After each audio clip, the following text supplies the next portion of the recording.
عمر ابن سعد جو 22,000 کا لشکر لے کے کربلا میں آیا تھا حسین ابن علی کے مقابلے پہ، وہ سعد ابن ابی وقاص کا بیٹا تھا۔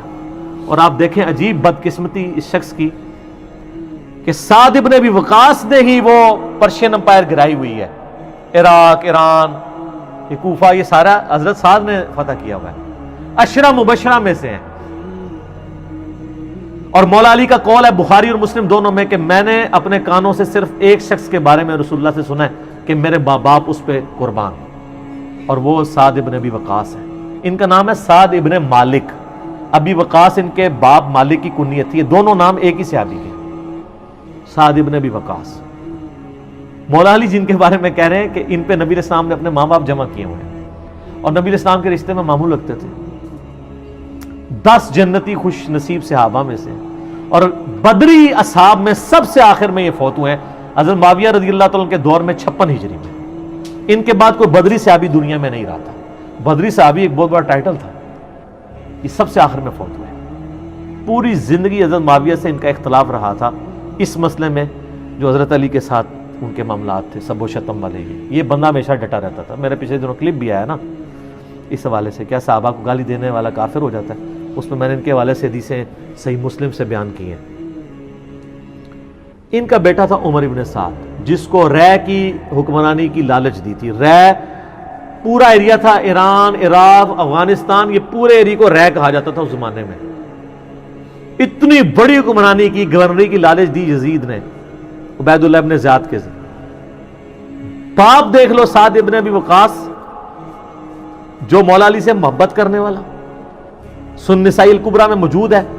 2 تابعین ملنے آتے ہیں سعد ابن ابی وقاص کو اور کہتے ہیں، سعد ابن وقاص ان کو پہلی بات یہ کرتے ہیں کہ میں نے سنا ہے کہ تم حضرت علی کو گالیاں دیتے ہو۔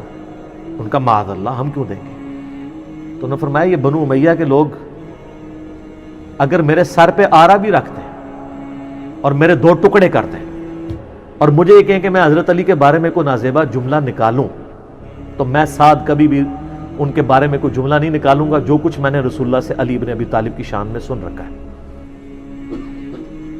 صحیح مسلم میں حدیث موجود ہے نا، حضرت معاویہ نے ان کو کہا ہمارا معاویہ نے حکم دیا، تو اس میں الفاظ انہوں نے انکار کر دیا۔ تو حضرت پھر معاویہ نے کہا تمہیں کون سی چیز منع کرتی ہے کہ تم علی ابن ابی طالب پہ سب و شتم نہیں کرتے؟ ان کا معاویہ میں نے 3 فضیلتیں علی کے بارے میں ایسی سنی ہیں، مجھے ایک بھی مل جاتی تو بہت تھی۔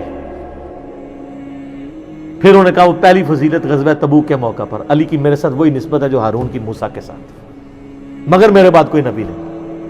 دوسری فضیلت خیبر کے موقع پر کل اس شخص کے ہاتھ میں جھنڈا دوں گا جو اللہ اور اس کے رسول سے محبت کرتا ہے، اللہ اور اس کے رسول سے محبت کرتا ہے۔ ہم پوری رات اس خوشی سے سوئے نہیں کہ کون ہوگا وہ بندہ، علی کو دیا جھنڈا۔ اور مسلم میں آگے الفاظ ہیں کہ حضرت عمر کہتے ہیں مجھے پوری زندگی رشک رہے گا کہ اس دن جھنڈا مجھے نہیں ملا، علی کو ملا۔ اور تیسری فضیلت سن معاویہ، جب نجران کے عیسائی آئے تو آیت مباہلہ نازل ہوئی، آیت نمبر 61 آل عمران کی، تو نبی علیہ السلام اپنے بچوں میں سے حسن و حسین، فاطمہ اور حضرت علی کو لے کے اور کہا اللہ میرے یہ اہل بیت ہیں۔ یہ تینوں فضیلتیں، اور ابن ماجہ میں ایک چوتھی فضیلت بھی ہے کہ آپ نے غدیر خم پہ فرمایا تھا من کنتم مولاہ فہذا علی مولاہ، میرے پاس ان میں سے کوئی ایک بھی ہوتا تو بہت تم مجھے علی کے بارے میں بات کرتے ہو۔ یہ باپ تھا علی کا صحیح شیعہ، علی کی پارٹی کا بندہ، علی کا چاہنے والا، پوری زندگی ڈٹا رہا، اور بیٹا آگے سے کیا نکلا ہے تو کوئی مسئلہ نہیں۔ حضرت نوح پیغمبر کا بیٹا کافر نکل سکتا ہے، تو حضرت سعد کا کیا مقام ہے حضرت نوح کے مقابلے پہ؟ یہ بیٹا تھا عمر ابن سعد، اور اس کے جو لچھن ہیں وہ شروع سے ہی برے تھے۔ آپ مسلم شریف اٹھائیں نا، مسلم شریف میں بالکل اینڈ پہ نا آپ کو ایک چیپٹر ملے گا کتاب الزہد، دنیا سے نفرت پیدا کرنے والی حدیث ہے۔ اس میں انٹرنیشنل نمبر کے مطابق ایک حدیث ہے، یہ میں چونکہ مجھے یاد اس لیے میں نے کافی لوگوں کو بتائی ہے، 7432 صحیح مسلم میں۔ ابھی یہ کربلا ہوئی نہیں ہے، کچھ بھی نہیں ہوا، حضرت سعد ابن ابی وقاص بھی زندہ ہے۔ تو سعد ابن ابی وقاص اپنے کھیتوں میں ہل چلا رہے ہوتے ہیں یا وہ بیج والا کام کر رہے ہوتے ہیں، تو ان کے ساتھی کہتے ہیں اتنے میں ان کا بیٹا سامنے سے آتا ہے۔ تو حضرت سعد جب اپنے بیٹے کو دیکھتے ہیں عمر ابن سعد کو، تو کہتے ہیں اے اللہ اس سوار کے شر سے میں تیری پناہ میں آتا ہوں۔ حضرت سعد کو پتا تھا اس بچے نے کیا کام ڈالنے ہیں، وہ اپنی زندگی میں اسی بیٹے کے شر سے اللہ کی پناہ مانگا کرتے تھے. کہتے ہیں جب وہ قریب آیا تو آتے اس نے کہا ابا جی لوگوں نے تو حکومت بانٹ دی, کوئی گورنر بن گیا, کوئی بن گیا, تسی ایتھے بیٹھے جناب حلوائی پہ کر دیو. ہائے ہائے ہائے. تو حضرت سعد بن وقاص نے اس کے عمر ابن سعد کے نا سینے پہ نا گھونسا مارا اور کہا کہ اللہ تعالیٰ کو پرہیزگار بندہ پسند ہے جو گمنامی کی زندگی میں مر جائے, جسے کوئی جانتا نہ ہو. تو یعنی وہ انہوں نے ایک گوشہ نشینی کی زندگی اختیار کر لی تھی. تو ان کو پہلی لیکن اس نے اپنے باپ کی نصیحت نہیں پکڑی, یہ پھر یزید کی لالچ میں آ گیا. اور پھر آپ دیکھ لیں جو کچھ اس نے, آج تک لوگ لانتے بھیج رہے ہیں. باپ کو لوگ رضی اللہ عنہ کہہ رہے ہیں. آپ شیعہ سے پوچھ لیں سعد بن وقاص کی کتنی وہ عزت کرتے ہیں.